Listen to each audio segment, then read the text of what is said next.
Let's bring in CNN correspondent Tom Foreman from our virtual room. Tom, such a tragic story, and there are still so many unanswered questions surrounding this crash. Tell us what we do know at this hour. Here's what we do know right now. Look at what happened. This was a plane that took off at 11:09 in the evening from Charles de Gaulle Airport. It was supposed to be about a 4-hour flight, simple enough, over here to Cairo. At 1:24, it went into Greek airspace, and at 1:48, a Greek air traffic controller spoke to the pilot and said he sounded cheerful, like everything was fine. About 40 minutes later, as it passed into Egyptian airspace, they could not raise the plane anymore, and then we had these reports of these erratic movements by the plane as it disappeared from radar. The official you just spoke to, Jake, talked about the idea of all the information we can, gathering that. He said that very casually, but it is a tremendous amount of information they have to look at. First of all, they have to review with this plane exactly what you were asking him about. Where was it on the ground over the past several days? Who had access to it?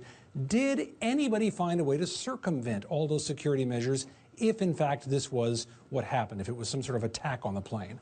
Then they have to look inside the plane as well. They have to look at the people who were on board. He mentioned the crew they have there. Well, you've got a cockpit crew, of course, 2 people up there. You have 5 people working the cabin back here. You have 3 security officers. And then you have 56 passengers. We don't know where they were inside the plane, but we're putting them here so you have an idea of how many people are on board. Every one of these, you have to find out who they knew, who they talked to, how they got to the airport, what they were carrying, who they spoke to while they were there, to make sure that there was no breach anywhere in the system or that nobody had a reason to do anything unusual. And then you have to look at the aircraft itself if you can find some of the wreckage. You have to get down here to the Mediterranean Ocean, which, by the way, is about a mile deep on average, so it could be difficult to find things if they get below the surface there. But you have to look at the remains of what you find if this plane, in fact, crashed.